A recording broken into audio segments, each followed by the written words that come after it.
Welcome साथियों। ENA test anti nuclear antibody या इसी को एएनएफ टेस्ट भी बोला जाता है। तो 2-3 रिपोर्टें दिखा के आप लोगों को इस जांच के बारे में सिंपल भाषा में जो भी जानकारी आप लोगों को चाहिए होती है कि क्या जांच होती है, पॉजिटिव आने का क्या मतलब है, निगेटिव आने का क्या मतलब है, या वैल्यू कभी बढ़ी हुई आ जाए तो क्या मतलब होता है, कितने में रिपोर्ट होती है, और बाकी जो भी इम्पोर्टेंट बातें हैं वो सारी मैं इस वीडियो में बताने वाला हूँ। तो ईएनए का मतलब एंटी न्यूक्लियर एंटीबॉडी। अब मोटा मोटा आप ये समझे कि एक ऐसी जांच जो कि किसी व्यक्ति के अंदर कोई ऑटो इम्यून बीमारी है कि नहीं है वो पता लगाने के लिए करी जाती है। कोई एक बीमारी के बारे में पता नहीं चलता बल्कि एक अंदाज़ा मिलता है कि ऑटो इम्यून बीमारी हो गई है, कौन सी होगी उसके लिए फिर और दूसरी जांचें या लक्षण या दूसरे और टेस्ट करवाने रहते हैं। रिपोर्ट आपको दिखाता हूँ कि एक पेशेंट की रिपोर्ट है। यहाँ पे लिखा हुआ है एंटी न्यूक्लियर एंटीबॉडी या एंटी न्यूक्लियर फैक्टर, ठीक है। ये ब्लड में जांच होती है, बेसिकली सीरम से जांच होती है। तो इनके रिजल्ट में आप देखोगे रिजल्ट सेक्शन में यहाँ पे वैल्यू 55 है, 20 से कम होनी चाहिए ऐसा रिपोर्ट में मेंशन है। तो हमेशा इसको ध्यान दीजिएगा कि यहाँ पे आप देख लीजिए कि आपने जो जांच कराई उसमें वैल्यू के रूप में आया है कि कई बार सिर्फ रिजल्ट सेक्शन में पॉजिटिव या निगेटिव ही लिखा रहता है और कुछ नहीं लिखा रहता। इस तरह से भी रिपोर्टें कई बार बनती हैं। तो इस केस में ये है कि ये पॉजिटिव है। 55 मतलब 20 से ज़्यादा है, इसका मतलब एंटी न्यूक्लियर एंटीबॉडी एक लिमिट से ज़्यादा है।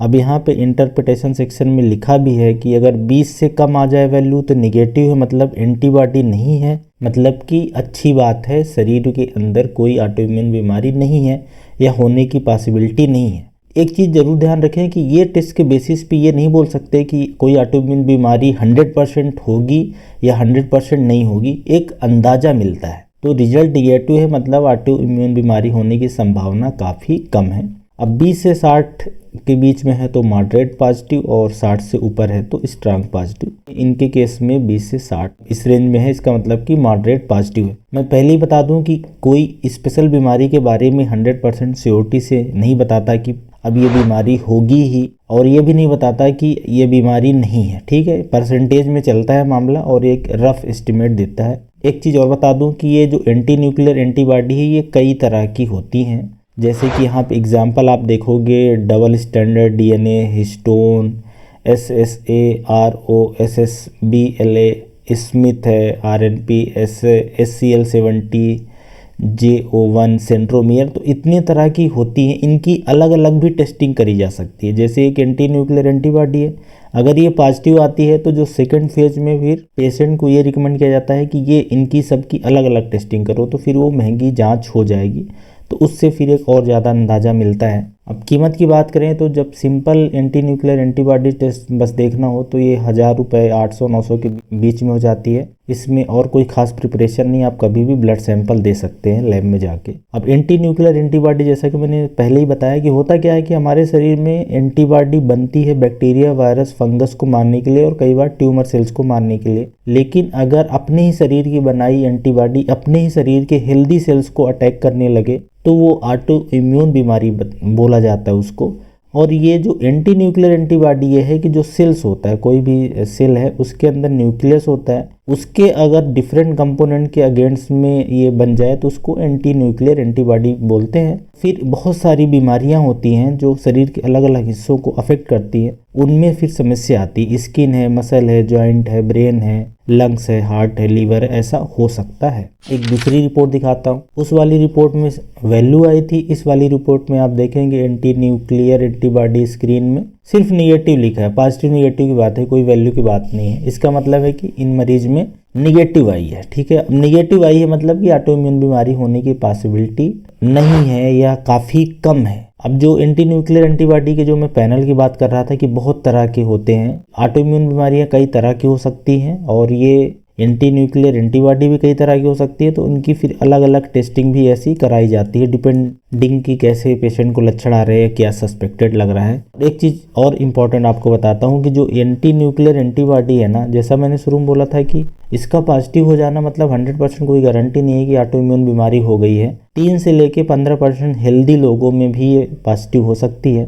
और स्पेशली बढ़ती उम्र के साथ 65 साल के ऊपर ऐसा देखा गया है कि लगभग ये 30% लोगों में इसका नंबर आ जाता है, थोड़ा बहुत आ जाता है, बहुत ज़्यादा नहीं बढ़ी रहती लेकिन आ जाती है। तो ये कहने का मतलब है कि एक ऐसा बीमारी है जो रफ एस्टिमेट बताती है ऑटो इम्यून बीमारी हुई है कि नहीं हुई है। अब एंटी न्यूक्लियर एंटीबॉडी जैसा कि मैंने शुरू में बताया कि ये देखिए इसमें सेल है, ये न्यूक्लियस है, न्यूक्लियस के अंदर डीएनए, आरएनए, हिस्टोन, न्यूक्लियोलाई ये सब है, तो इसके अगेंस्ट में बन जाती है। अब ये मान लो किसी को पॉजिटिव आ गई है कि एंटी न्यूक्लियर एंटीबॉडी पॉजिटिव आ गई है, तो कौन कौन सी बीमारी हो सकती है, तो उन बीमारियों की लिस्ट ये बताने का मेरा मकसद है कि मिक्स कनेक्टिव टिश्यू एक बीमारी होती है, ऑटोइम्यून बीमारी है, जिसमें 100% पेशेंट में एएनए एंटीबॉडी मिलती है उनके ब्लड में। यह ड्रग इंड्यूस लूपस है, इसके 100% केसेस में मिलती है। एक एसएलई की बीमारी होती है, इसमें 95 से 100% केस में। Sjogren syndrome, scleroderma, polymyositis, dermatomyositis, rheumatoid arthritis, तो ये सारी ऑटो इम्यून बीमारियां हैं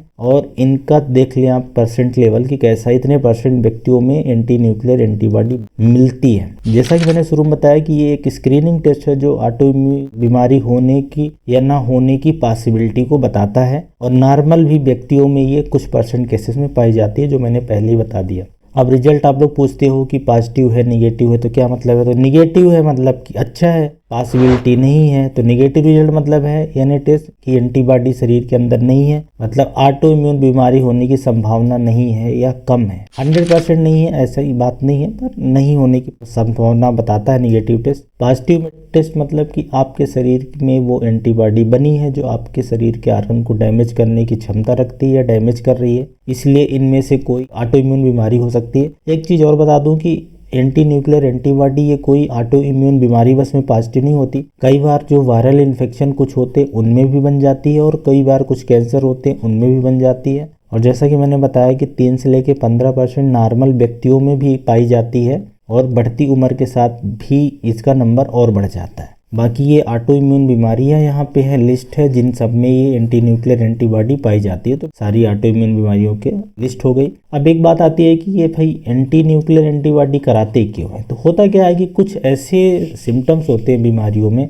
जिनमें समझ नहीं आता कि बीमारी क्या हो गई। जैसे कि लंबे समय से मान लो कि बुखार आ रहा है, ठीक है, या किसी के स्किन में कलर चेंज हो रहा है, रैशेस पड़ रहे हैं, या ब्लिस्टर्स बन रहे हैं, या उसको थकान लग रही है, जॉइंट्स पेन है, स्टिफनेस है, स्वेलिंग है, मसल पेन है, इस तरह के सिम्टम्स हैं, कमजोरी, थकान, बुखार का आना, स्किन में रैशेस पड़ना, ये बटरफ्लाई फेस हो जाना, रेड स्पॉट आना, और कोई बीमारी नहीं मिल रही है, तो एक सस्पेक्टेड रहता है कि यार कहीं ऑटो इम्यून बीमारी तो नहीं है। तो उस केस में ये स्क्रीनिंग टेस्ट की तरह काम करता है। तो इस तरह के लक्षण अगर कोई व्यक्ति में हो, कोई स्पेशल बीमारी ना समझ में आए, तो हम ऑटो इम्यून बीमारी सस्पेक्टेड करते हैं हम लोग, और फिर उस केस में ये एएनए टेस्ट कराया जाता है। अगर ये टेस्ट पॉजिटिव आ जाता है तो फिर फर्दर टेस्टिंग सिम्टम्स के हिसाब से करी जाती है, ये डायग्नोज करने के लिए कि अब ये कौन सी ऑटो इम्यून बीमारी हो गई है, कौन सी होने की पॉसिबिलिटी है। कॉमन टेस्ट ही है, आजकल तो बहुत करवाया जाता है, तो इसके बारे में कुछ इंपॉर्टेंट साइंटिफिक इन्फॉर्मेशन है। वीडियो इन्फॉर्मेटिव होगा। Thank you.